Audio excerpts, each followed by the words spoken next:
Welcome everybody to the Super Data Science Podcast. Super excited to have you on the show. Today's guest is John Peach, calling in from California. John, how are you going today? I am doing great. Thank you so much for having me on. I appreciate it. Amazing. It's great to have you. Great to have you. You mentioned that you have made this is your second time moving to the US from Canada. Tell us about how that first time went and why is this your second time? Yeah, so I moved to Vermont in '97 to do a master's and PhD in mechanical engineering at the University of Vermont. Hmm. And when I was finished that, I moved back to Canada, to the French part of Canada. Didn't speak a word of French, Hmm. where I met an amazing woman. And she was doing her PhD, and I was a faculty member at a different university. So I wasn't Good dating a student. clarification. No conflict over there. No conflict. She's a neuroscientist. So then the second move happened in 2013. She finished her PhD and got a postdoc position at University of California, Berkeley. Uh-huh. And so we moved to San Francisco, and I Hmm. left academia. I'm an academic at heart, but Hmm. got into industry. And if you're in San Francisco, you do the startup thing. Yeah. So I went into a bunch of startups as a data scientist. We moved around the Bay Area a little bit. She ended up going to Stanford for her second postdoc, so we Hmm. moved closer to there. And now we're in Southern California for her third postdoc at UC Irvine. Wow, third postdoc. Wow, amazing. What's the topic of her thesis? So she Oh, sorry, studies, research. yeah, Research, not research. thesis. So she studies the mechanisms in the vision, basically how the different circuitry wires together in the brain, so that um, people with a disorder called amblyopia, basically where they just use one eye, Mm-hmm. um, how that produces vision in the brain. Mm-hmm. So Hmm. she uses a mouse model for that. And I help her Okay. with her research. Okay. She does all the bench work, and I help her with the analytics. And I've taught her literate statistical programming and stuff like that to scale up her research, because she Wow. uses Power. huge amounts of data. Oh, wow. You guys are like a power couple. Yeah, we've heard that a couple of times. That's awesome. That's Super awesome. nerdy couple. Very cool. All right. Okay, cool. So how are you enjoying Irvine? I love it. It's an amazing place. It's Mm. the weather is spectacular, especially coming from Canada. Like, I love Canada, but I have not had to shovel snow once in Irvine. My house might fall down or burn to the ground, but I haven't Yeah. had to shovel snow. Gotcha. Gotcha. I heard like I was at Irvine once in I think end of last year or somewhere around October last year, right after Data Science Go in San Diego, and I learned a lot about this city. It's not too far from LA, about 2 hours south, and it's highly underrated in terms of its significance for the tech world. I believe a lot of companies have offices there, like Amazon, a lot of the big four consulting firms. I think Ernst and Young. Maybe I'm mistaking which one, but quite a big presence of companies and even headquarters of different organizations there. What is going on in Irvine? Why is it like a tech hub that not many people know about?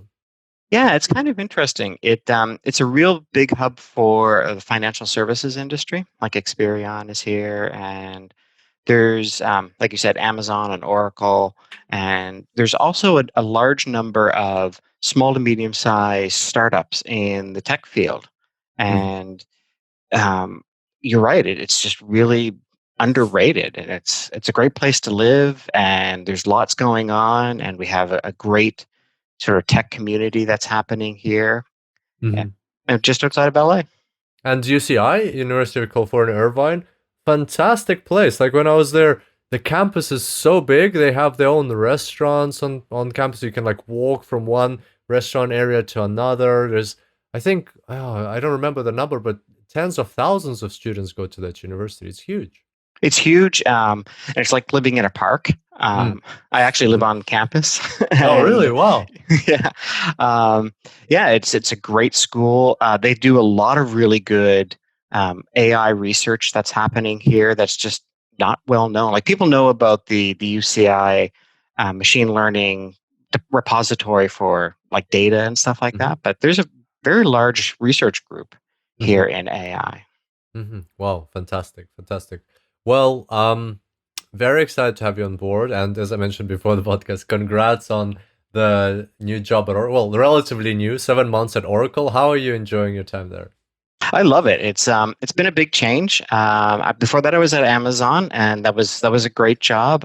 Moved to Oracle basically because I have an interest in the data science workflow, Hmm. and they just started up a new service, a data science service on the Oracle Cloud, Hmm. and I want to get in on the ground floor and help direct that product Hmm. so that data scientists would have better workflows. And Hmm. it's a great company to work for, work with great people, doing lots of really sort of amazing things. And we're very early days in our product. It's general availability, Hmm. um, but there's not a whole lot of past history so that we can go and do amazing things and help data scientists work better and faster.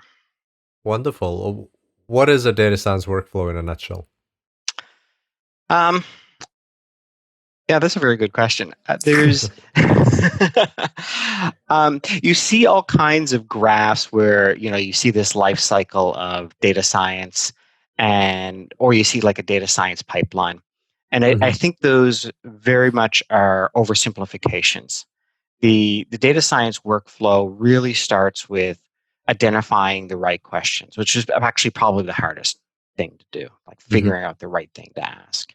Hmm. Even if your boss is saying like, "Hey, can you go figure out X?" X may Hmm. not really be what they need, Hmm. um, and it's a very iterative process. It's not like you do your data collection, then you do your analysis, and then you build your model.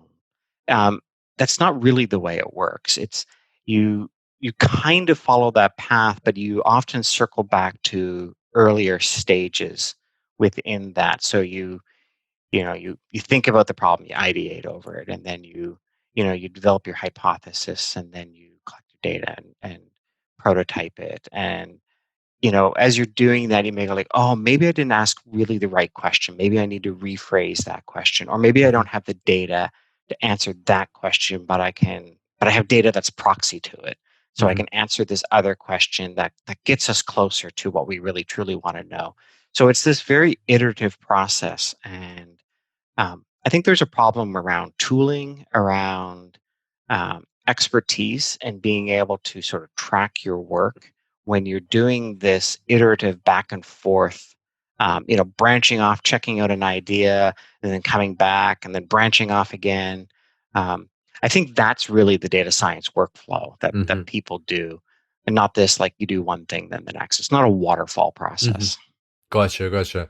It kind of ties into what you spoke about at Data Science Go 2019 last year, design thinking, right? Data science design thinking. That it's you gotta iterate and talk to your clients and so on. But let's talk about a bit more about this data science workflow. So to the extent, of course, you can share without disclosing any secrets or upcoming, giving spoilers about what's coming up for us in the Oracle space. How are you going to solve that problem? What is your vision for a solution, like a tech solution or online solution or whatever kind of solution it is for people to help data scientists with this data science workflow exploration process? Yeah. So right now, what we have is the core product is a Jupyter notebook. Hmm. Um, and there's a couple of advantages in the service and that you can scale your compute, but we really want to go beyond that. So in the cloud, you can integrate with other services that allow you to have the flexibility to share your work, to have immutable models. So we have a model catalog where you create a model and you push that model to the model catalog, and what comes with it is um, the immutability of the model, so the model Hmm. can't change. Hmm. And also metadata, like what notebooks, what data was used to build that model, so that you push that model into production, and you might have like 4 or 5 models in production that are all slightly different, that came out of slightly different notebooks. um, And then, you want to go back and you want to look like, hey, this one's doing well here and this one's failing here. Like, can I get back to the exact data that was used, the exact um, model the exact like code that built the model, so that I can do a post-mortem on it. So bringing that metadata into the data catalog is really important. So it's building tools around that, integration with Git, so that you can keep your notebook. I mean, how many of us have like notebooks that say final notebook, final notebook, final notebook, right? um, so like integrating with Git changes all of that. You can, tag like, hey, this is the version that I sent off to my boss for analysis, and then this was the second version that I sent to him, and hey, this was like another version that I sent to another person that like had some information retracted, or had an extra little bit of analysis, but it's all in the same compartment. It's all in the same Git repo. Any models you push out, you can pull that back and say like, hey, this is the notebook that I used it in. And then we want to tie into other services. So we have all the large scale compute, Spark and databases and stuff like that, and you, you can have all of that in your notebook tied to the data that was there, so that you have that ability to do a post-mortem, to analyze what you did. If you had five as an answer somewhere, you can go back and figure out exactly how that five was calculated. I now remember I had a podcast with Greg Pavlik, Mm-hmm. who is, I think, one of the executives in this space of Oracle Cloud, and we spoke about the solution. I just didn't know it was going to be called data science workflow, or maybe that just escaped my memory. So I remember being super excited about this. This is definitely something that the world of data science needs, because as you said, there's so many variables, like the model version, the data version, that are changing. Why did you do that? If all of that can be somehow archived or somehow traced, that will add a lot of certainty to these data science projects and how we experiment with things. Definitely, I think a lot of rework will go away from that. Have you had any early feedback from testers? Yeah, so the feedback that we're getting has been very positive on the service. We're growing our customer base. There's definitely pain points, Mm-hmm. and we're very actively fixing those pain points. Mm-hmm.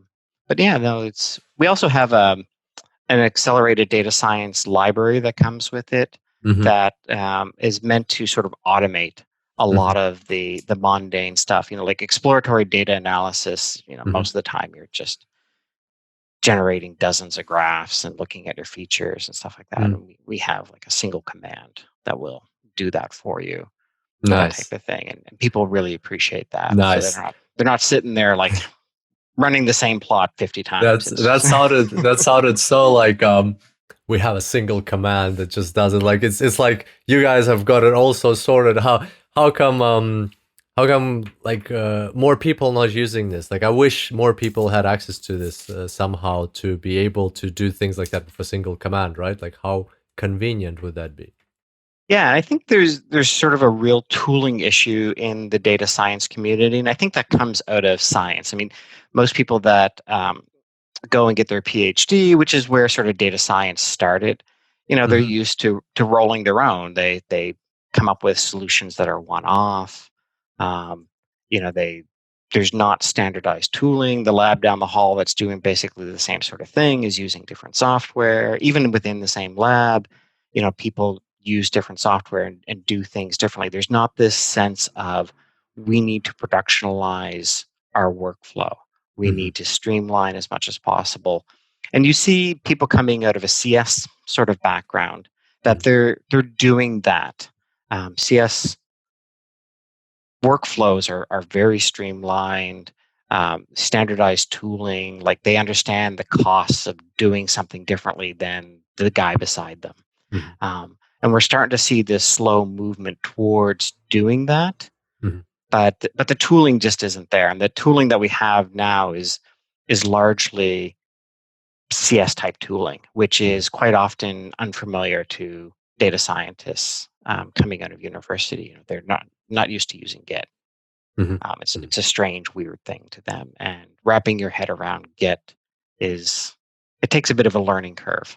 Mhm. So they just don't do it. So they produce, final report, final report, Mhm. and and like, oh, I'll just change this now, and I'll remember that I made the change, and they don't, and Okay. they're not used to sharing. Gotcha. Just quickly, I'm sure we've spoke about this with Greg on the podcast, but if you could reiterate for maybe those who haven't heard that episode, is this tool available for free? Is it paid? What's the price and things like that?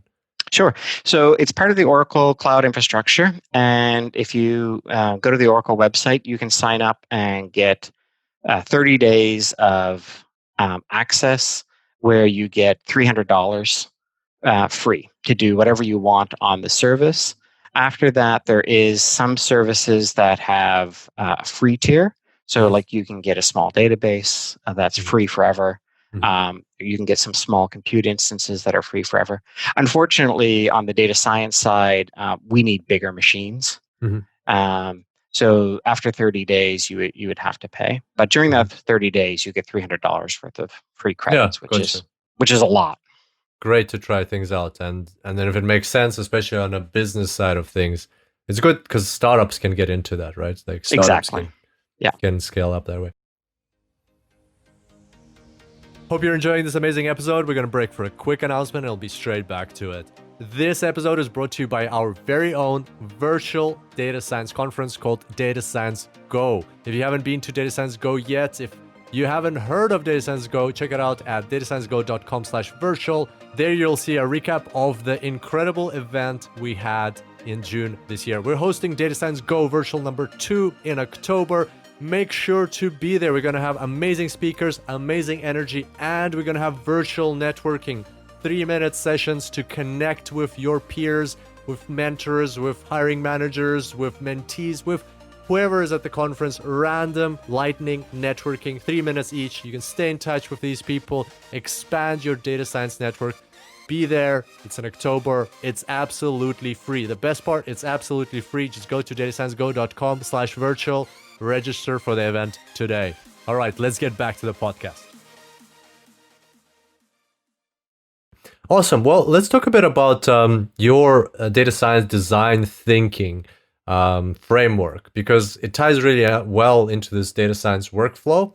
And I think that was the title of your talk in at Data Science Go 2019, and I think this framework can help people understand better and save time on the data science workflow, and understand be a bit more rigorous about it. So yeah, so what is data science design thinking? So before I answer that, let me sort of bring up what I think that one of the problems is that I'm trying to solve. Mm-hmm. So typically, new fields start with sort of people that come out with PhDs, and then you start seeing university programs develop PhD programs around them, and then you start seeing master's programs around them, and then when the field is fairly well defined, you start seeing undergraduate programs around them. You haven't seen that in data science. The university started with master's programs. We're now starting to see a couple of undergraduate programs in data science. And what's getting missed is the science aspect of data science, which I think is extremely important. And when you're in grad school doing research, you don't take a class in how to think, Mm-hmm. but you learn to think in a certain way. You learn to think as a scientist. And some of that is getting missed. So, how do you take somebody that wants to get into data science, but doesn't want to spend 8 years getting a PhD? Which makes sense. You don't need a PhD to be a really good data scientist, but what you need to do is learn to think like a scientist. And there's several different ways you can do that. Like, if you're an undergrad, I encourage people to go volunteer in a research lab and just get some exposure to it. But if you're out working in industry or don't have the time as an undergrad, is there something that you can do to learn to think like a scientist? And that's kind of where the data science design thinking comes from. I'm sort of stealing it from the design industry. They have this thing called design thinking. It's a process that they use that overlaps really well with the way that a scientist works. So I've basically taken that and adapted it. There's 5 primary components to it. There's the empathize, define, ideate, prototype, and test. Mhm. So in the empathize phase, this is, I think, one of the really hardest phases to get right. It's you need to understand what the customer needs. So you may have an ask like, "Hey, can you go figure out X, Y, Z?" And that's really not what they need. It's understanding what the real question is, and then getting the customer on board with that, so that you're defining for them something that they really want to understand. Mhm. And that takes a lot of practice, and it takes a lot of gumption. It's hard to go back to the customer or the boss and say like, "Hey, I don't think that's really the right question, and can we talk about these other areas that I think may be the right question that we really want to get at." And then the next phase is to define the problem. So problems can be either, in design thinking terms, wicked or tame, or I like to refer to them as ill-defined or well-defined. Mhm. So an ill-defined question would be something like, how do we get our customers to click on the blue button? Mhm. Um, where a well-defined question would be, what features or attributes do we need on the website that would encourage customers to click on the button so that we see a 10% increase? Mhm. Where you're defining exactly what you're going to do, and you have something there that's sort of a bit of a null hypothesis Mhm. test, right? Mhm. Can Mhm. we increase the number of clicks? Well, if it went up by 1, did you increase it? Mhm. Um, where you need something that you can run It's a null test measurable. against. It's measurable and objective. Mhm. Mhm. And then the next phase is to ideate. And this is to really think about the problem, to go talk to experts, think really broadly about the problem. Um, I'm a big believer in stealing. Mhm. So don't reinvent the wheel. Um, Go read literature. Most problems you're working on have been solved, or lots of research has gone into them. So read the scientific literature. That's a hard skill to get used to, because most of that is really opaque. Mhm. Um, but I think it's something that anyone can learn to do. Mhm. Go read patents. Most people skip over patents and don't think about them. Patents are a great place. Patents fully disclose exactly how something is done, where the scientific literature, it's often hard to reproduce Mhm. what somebody has written in a paper because of the restrictions on length. Mhm. But patents have to tell you. That's Mhm. by definition, they have to tell you exactly how something is done. So Mhm. if you can go find a patent that says, like, this is how we figured out how to get people to click on red buttons, and you're working on blue buttons, like, there's probably a lot of really good information in there. Mhm. And then obviously brainstorm. You might have good ideas, but a collection of people have better ideas than you Mhm. do. Mhm. And so go talk to people and brainstorm, and don't be afraid to propose dumb ideas. Mhm. And then I think one of the most important things is to sleep on it. Mhm. Yeah, to This give part of your yourself framework? Sleep on it. sleep on it. Yeah, sorry, boss, I'm not coming in today. I'm sleeping on This is part of it. my job. I'm It's doing part of my my job. 7 hours. Yeah, asleep. Rarely has my first idea been the right idea. Yeah. It's mulling it over in the back of your brain for a couple of days goes a long way. You may think that you have a great solution, and then a couple of days later you realize, like, oh, I need to go back and redefine this problem, because there's some issues with the way that I actually define the problem. Mhm. And then, once you understand what the customer needs, you have a testable hypothesis, you know what you're going to do, you use abductive reasoning to build your prototype. So most What is people are from abductive reasoning? yeah, so most people are familiar with deductive reasoning, which is, A leads to B leads to C. Mhm. Abductive reasoning is based on observations, and it's not about the logical conclusion, like, this has to be the answer. It's moving in the direction of the answer. I don't know what the answer is, but what I know now is better than what I knew before.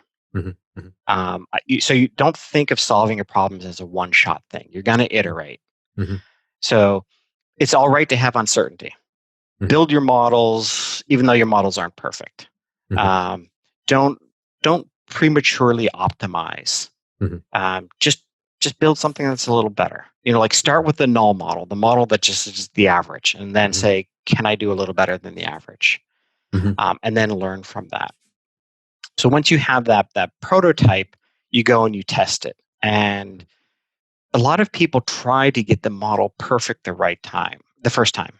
And George Box, the famous statistician that we all know from his box plots, he has Was his surname actually Box? it was actually Box, yeah. And so they called box plots because of him. Yeah, even though the plot looks like a box. Yeah. Oh my gosh, I never knew. Wow. That is so cool. So he has a quote that I sort of live by, and it's like, all models are wrong, but some are useful.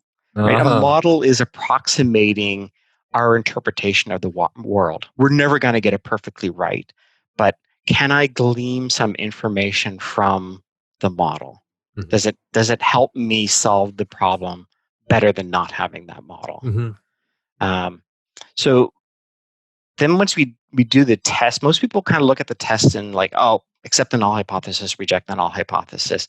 And yeah, that's important. But I think more importantly is to look at your model, and hopefully you've released multiple models so mhm, that you can run multiple experiments simultaneously. And you go like, where did this model do well? Where did this model fail? mhm, And then you use that information to go back and think about the problem again. mhm, Like emphasize with the customer, like are we asking the right questions? Go and redefine the problem, ideate again, prototype again. Or maybe you just need to go back and prototype. Like you think things are good. It's just like, hey, the model's not really good in this particular segment. So let's just go back and see if we can fix that. And mhm, so you build new models and you rinse and repeat. And it's this very iterative process that we go through. It's not linear, it's not circular. Um, you're sort of bouncing all over the place, but you're using the tests to learn about the data and the system that you're working on. And those tests guide your further decisions. mhm, mhm. Reminds me a lot about lean startup approaches to like sprints, agile instead of a waterfall methodology. Exactly. Mm. Exactly. They're very similar.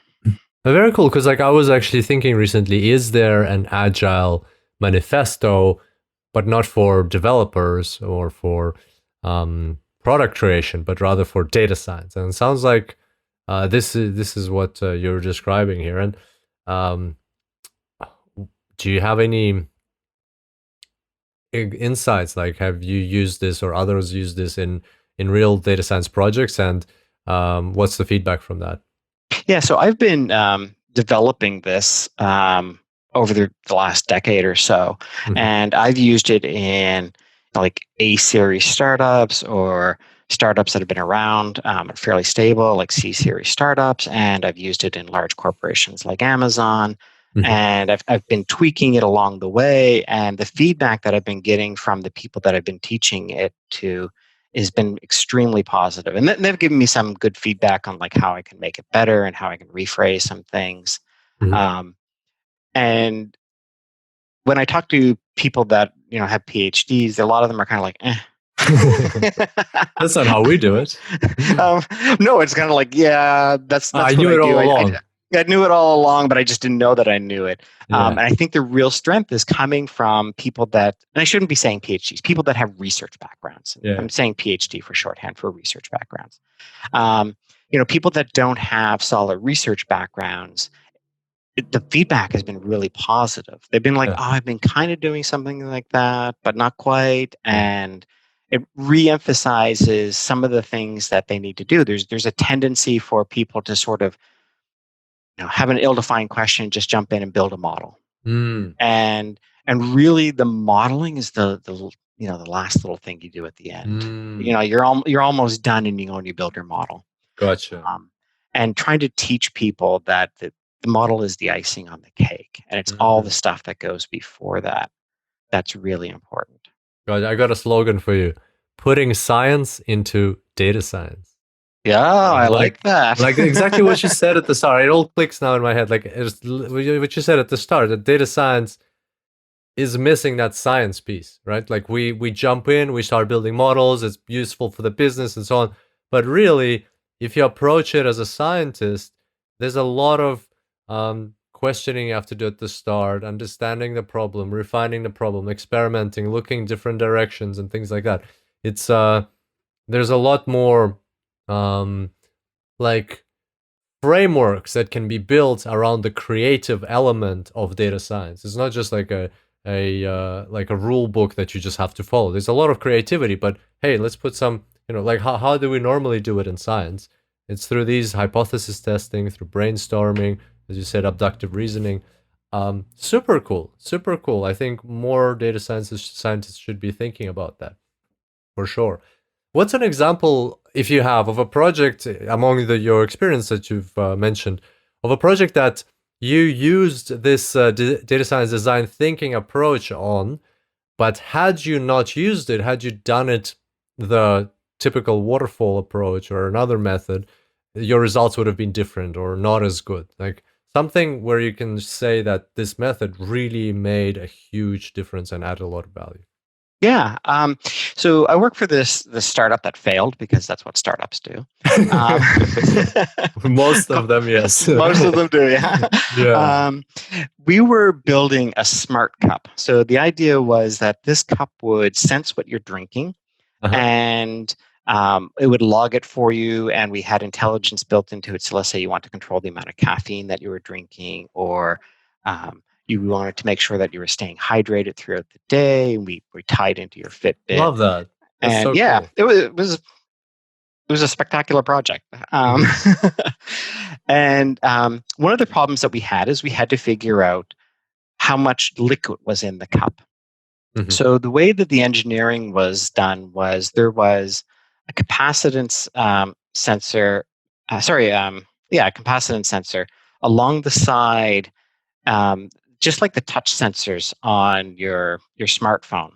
Mhm. And the when you pour a liquid into it, it will sense the sort of the ionic charge in the Mhm. liquid. Mhm. And it worked really great if the liquid you poured in was at room temperature and it didn't move and the cup was at room temperature and you let it sit there for 5 minutes. Wow. Not Wow. particularly helpful if you're drinking from it and your liquid is hot or cold. Mhm. So we were getting these erroneous readings, and so I was like, well, what's the real problem here? Like, how can we figure out with the sensors that we have how much liquid is in the cup? So I talked to the engineering team. It turns out capacitance sensors are temperature sensitive. Mhm. And so there's these little thermocouples, thermal resistors along the side that measure the temperature, and the capacitance sensor is supposed to adjust for that. Mhm. Um, but then, this is where my engineering background kicked in. Is like, well, you have a rate of heat transfer through the cup, Mhm. and so we use those capacitance sensors to sort of adjust um, what the reading was, so that we were getting a better measure of the liquid in the cup.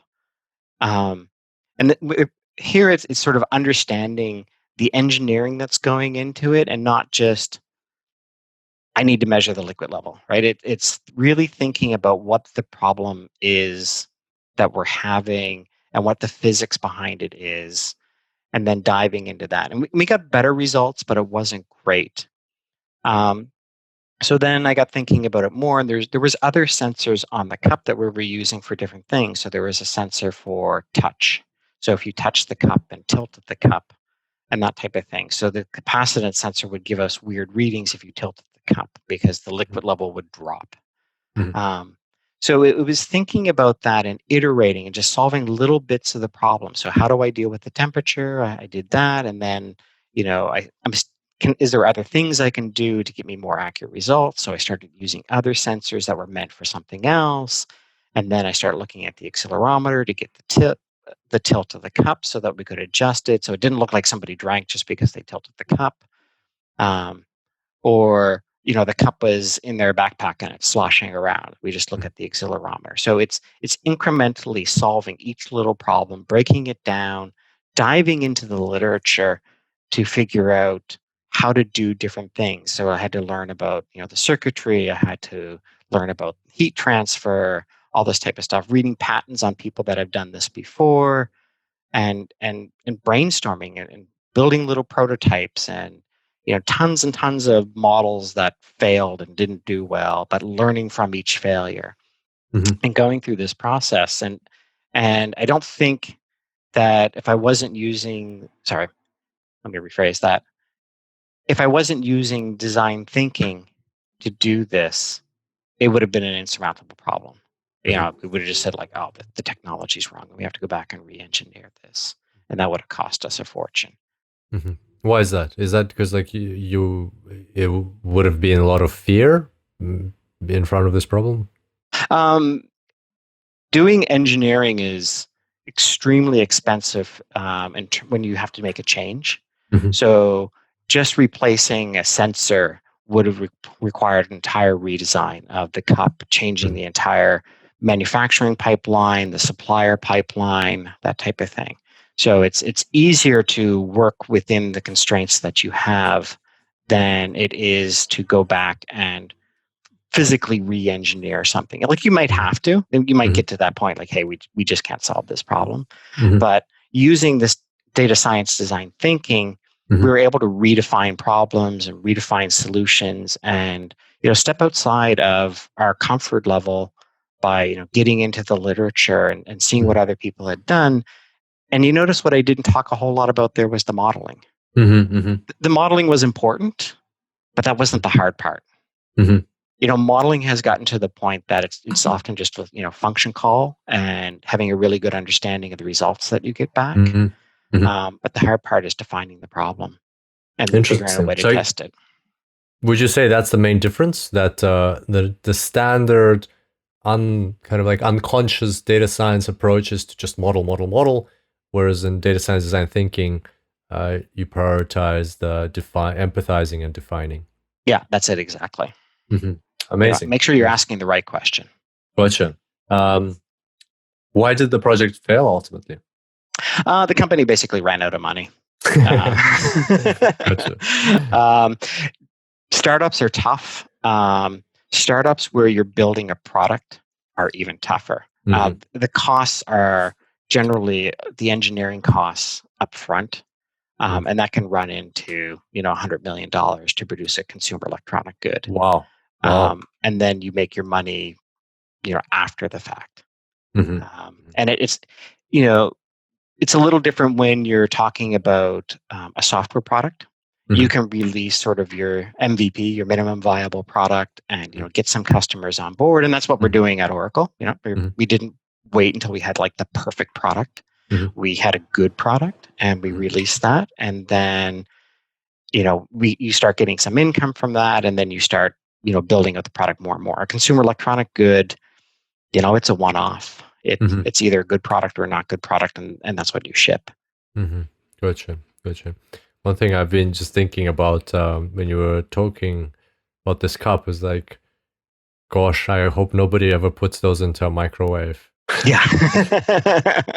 Imagine that. It would be an expensive cup to lose. Yeah. Wow. Okay, gotcha. So that was very useful. And very something I definitely should take like a center stage for data scientists. Is there any place where people can find out more about data science design thinking? I'm thinking of writing a book about it. You should. You should totally do that.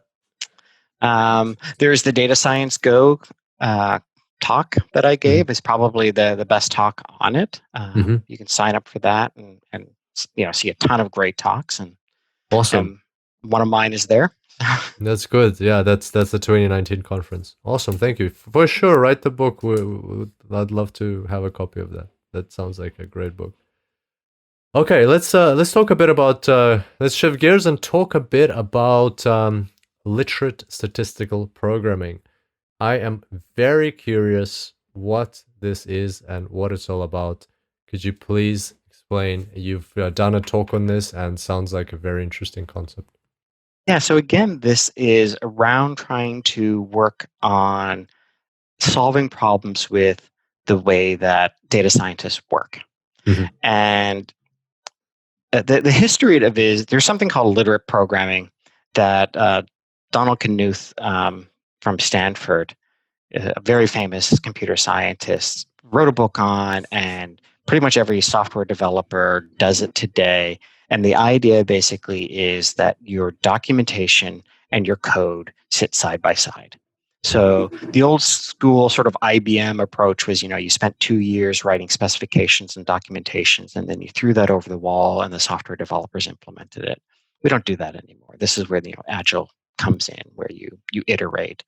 And the the idea of having the documentation right beside the code is when you change the code, you just change the documentation. It's right there. Mhm. The software developer is responsible for it. Mhm. And you have a single stream of human readable and machine readable code living together. And then you perform a process of tangling and weaving. So the weaving process is where you run the code and what you get out is a human readable document.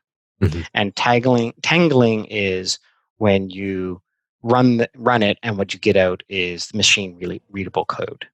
So Mhm. Jupyter Notebooks, which is what we have in the Oracle service, does a decent job of this. You have two types of cells. You have a markdown cell where you Mhm. would put the human readable output, and then you have your code. Mhm. So the traditional approach would be, you make some graph, and then you cut and paste that graph into a Word document, and you write some text around it that explains the graph. Mhm. In literate statistical programming, you don't do that. The, the, Mhm. the code and the graph sit right beside each other. So if you want to understand how that graph was made, you just go look at the code.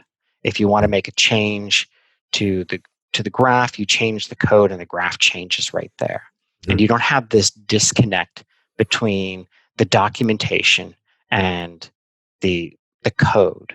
Mhm. So the big differences between literate programming and literate statistical programming is that in literate programming, code is primary and the Mhm. documentation is optional. Like Mhm. hopefully you're documenting your code, but Mhm. code is what you want to produce.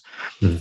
Data scientists, we write code to do our analysis, but Mhm. that's really not what we're there for. Mhm. Our primary role is to communicate what the data is saying. So the human readable documentation is primary. You need to have the code there, but you shouldn't be handing over reports to your boss that has code in it. He doesn't want to Mhm. look at that. He Mhm. wants to look at a nice document that he can read that explains the problem to him. And this is where the tangling and the weaving happens. So you don't want them separated from each other. You don't want to be cutting and pasting statistical analysis. When your data changes, you just want everything to change with it. Mhm. So the end product is going to be, a written report, Mhm. or it may be a model, but like we were talking about before, we don't want our model and our code decoupled from each other. Mhm. We want them sitting together. So literate statistical program, that workflow handles that for you. Mhm. Um, and what you're saving is not the output. What you save is the pipeline. So you're trying to pipeline everything that you do as much as reasonably possible. Like, don't prematurely optimize on something. Mhm. The other things that I do is like I'll write a code that will generate a graph, and then what I do right below that is I write my interpretation of the graph. I Mhm. just don't say like, here's the graph. I say, Mhm. if I'm going to spend 5 minutes interpreting it, I'll spend a minute writing that up so that when I go back, I don't have to spend another 5 minutes Mhm. interpreting it. Mhm. Mhm. So we're trying to address a bunch of different problems, and one is the fragmentation problem. So that the code, the analysis, and the model live all together in one thing. And so Jupyter Notebooks and the Oracle data science platform does this for us. The analysis is there, how to get the code is all there. We save the Mhm. model all in the same platform. Mhm. And what we're saving is the state Mhm. of the system. And we can check this into Git so that when we make changes, we know those changes, what happens. Gotcha. Gotcha. So this is what we talked about at the beginning of the podcast. Exactly. Okay, understood, understood. Um, Interesting. Why such a complex name, though? Literate statistical programming. Is there any reason uh, for the etymology of this concept? Basically, it's a play on literate programming, and I just stuck the word statistical in it. So I Yeah. didn't come up with this idea. I had heard about it from one of the professors at Johns Hopkins, Uh-huh. and I've been sort of expanding on it over the years. And other people do it, like Knitter in our studio Mhm. um, is an amazing tool for doing literate statistical programming. They just don't call it that. They just Mhm. call it Knitter, but that's a product. Mhm. And what I want to convey is we should be agnostic to the product, and it's the workflow, it's the Okay. mindset. Okay. Gotcha. Gotcha. If you have a better Well, name, I'm open to it. no, gotcha. Ties in quite well. So, Jupyter notebooks, different types of cells. Do you think there's a way of doing it even better than Jupyter notebooks currently is able to save that information side by side? Yeah, so Knitter in our studio does a really good job. So Knitter ties a bunch of technologies together. So you basically write your documentation in Markdown. And Mhm. if you're not familiar with Markdown, it is a very, very simplified version of a markup language. You can learn Markdown in 15 minutes. There's only a couple of things you can do with it, but it produces nice output. And then the R part of R Markdown that Knitter uses is that you can put code right in this Markdown document. And there's two ways you can put code. You can put like a code block where you can have large chunks of code and do complicated analysis and generate graphs. And you can turn that off so that your boss doesn't see it, but it's sitting right there. They also have inline, so you can do things like the p-value was, and then you write some R code that prints out the p-value so that when Mhm. the data changes, you don't have to go back and remember that you need to change that Mhm. p-value. It's automatic for you. It's part of that Mhm. pipelining Mhm. process. And it also allows you to use LaTeX. Mhm. Um, and LaTeX is a bit tough to learn, Mhm. but I really encourage people to learn. It allows you to write mathematical equations and have a little better formatting. Mhm. But I think you should sort of avoid doing a lot of formatting stuff and let Markdown just do it for you. So it does a really good job, and sort of my typical output from that is a beautiful production worthy PDF Mhm. um, that I can send off to my boss. And he asks for a change. It's just a quick little change, and boom, I send it Mhm. off to him again. Or I get new data. I can just rerun it. So that's a really good workflow. The Jupyter Notebook workflow is fairly similar, Mhm. um, but it doesn't have the LaTeX ability, and it doesn't have the ability to sort of turn off code chunks. So Gotcha. the output is not as production worthy. Like I wouldn't hand that over to an external customer, Mhm. but it might be fine for my boss. Mhm. Gotcha. Okay, understood. Do you prefer R or Python? I prefer the right tool for the job. So R is a purpose-built language for doing analysis. And statistical analysis. So when I'm doing that type of stuff, I much prefer R. It's Mhm. just a beautiful language. If you come from sort of a traditional programming background, you might find it very uncomfortable. It's a functional language as opposed to an imperative language. Um, so it's odd. Mhm. But if you're coming from a non-programming background, it's a great language to use, and the development environment is really good. Our Mhm. studio, it's not the only choice, but it's a really good choice. Absolutely. Um, it's better tooling than what's available in the Python environment. Mhm. If you're doing more engineering type of coding, or you're doing like natural language processing, um, Python is a much better language for that. Mhm. It's Python is a general purpose computing language. It's not designed for statistical analysis. It's had some really good packages like NumPy and scikit-learn bolted onto it, Mm. um, but it's not purpose built for that. Mm. Gotcha. Absolutely. And John, one more topic. I know this one's quite advanced, but um, let's see how much we can cover off in the remaining time. Data unit testing. What is that? Tell us about data unit testing. Yeah. So again, borrowing ideas from other industries, software developers do this thing called unit testing, where they write a function and then they write tests that just test that function. So they Mhm. test what the input is, what the output is. They test the error conditions, and often you spend more time writing tests than you actually do writing the real code. Absolutely. Yeah, Absolutely. yeah. Our And developers spend like half their time on tests. yeah, and most people hate writing. Yeah. But they're very important. So the problem that I'm trying to solve is we do the same thing in data science, but we don't sort of capture those tests. Mhm. We spend a lot of time doing exploratory data analysis. That's Mhm. the biggest part of what we do. You know, Mhm. it's sort of my quip joke is that I'm a data garbage man. Because I spend all kinds of time cleaning the data and understanding the data and visualizing it and saying like, oh, okay, this data here looks like it's a Poisson distribution, and this Mhm. data here looks like it's normally distributed, and um, this data, it's kind of dirty in this way. I need to write some tests to clean it up. Sorry, write some code to clean it up. I don't manually clean my code. I Mhm. write code to clean my Mhm. code. Um, and so when I've done all of that, the data is going to change underneath me. What I thought was a Poisson distribution may change to be, a more normal distribution A log normal or something. or a log normal or something like that. And now my model's wrong, right? I Mhm. built my model assuming that was a Poisson distribution.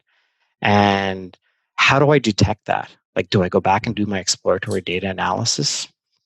Not going to happen. Mhm. um, Mhm. it's just way too time consuming. Or I was expecting that this data has these three things in it, and now there's a fourth one that's been put in, but my model doesn't account for that. Mhm. Um, so I would write tests, and this is the data unit testing, where I would write tests based on all the assumptions that I have in my data. I'm Mhm. assuming that there is three categories in this data, so I write a test on it.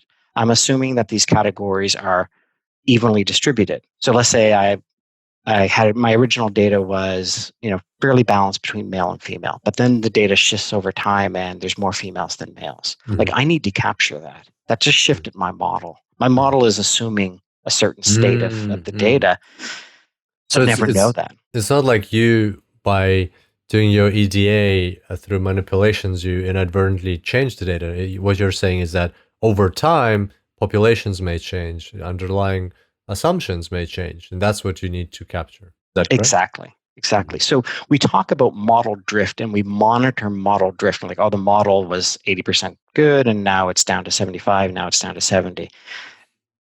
Then you need to go back and figure out like, well, why is it 70? You have to do your EDA all over again. If you Mhm. had written your tests, you would go, oh, when the model hit 78%, it was because we have a demographic shift. So let's go fix that Oh, right now. I okay. know exactly where that problem is, and it's a quick fix. Gotcha. Wow, that is such an insightful tip. So when you're building a model originally, note down all the assumptions that you're putting into your model, and not just on paper, but like actually build out the tests, build out the code to verify, and then with the help of tools like what you're building at Oracle, this data science workflow, you're going to be able to capture a moment in time. What did your tests tell you when you originally built the model? Then you can rerun them again after 6 months and explain the model drift because through the exploratory data analysis or data unit testing that you had prepared to for this specific validation. Exactly. And it doesn't have to be 6 months down. When I was at Amazon, we implemented this, and we had a batch processing where every night we re-updated a bunch of stuff, and we ingested a whole bunch of new data. And all we did was run the tests on the new data. Wow. So we would know ahead of time, like it wouldn't stop production. Yeah. It would still go to production, but I would get an email saying like, hey, there's been this shift. Okay, interesting. What happens if there is no shift in your data unit testing, but your model does drift? What does that mean? You probably didn't write enough tests. Love it. Because there's no other explanation, right? Why would Exactly. it drift if your underlying distributions in your data are the same? Then it should be predicting the same way. Exactly. It's very interesting. And that helps you go back, redo your EDA, and come up, okay, which tests do I need to add this time? And so that for the next drift, you're more prepared. Exactly. And you don't have to redo the whole EDA. You basically know where the model drifted. Wow. Could you give us some examples of these data unit testing? You already mentioned distribution of a category. Like, what are some of the typical ones that come to mind? So there's you want to test sort of data quality coming in. That's a big problem. So like I'm assuming this is an integer. I'm assuming that it's between 1 and 15. I'm assuming that I will have no more than 3% loss of like no value in this data. So they're all really, really simple tests. And this is what software developers do. They write really simple tests. It's kind of like call this function with a bad value and I'm expecting this error. They're not, complex things. They're all one-liners. It's basically if something's true. And so you want to check all the assumptions that you have in the model. So the distribution, the volume of data that you're getting, that type of thing.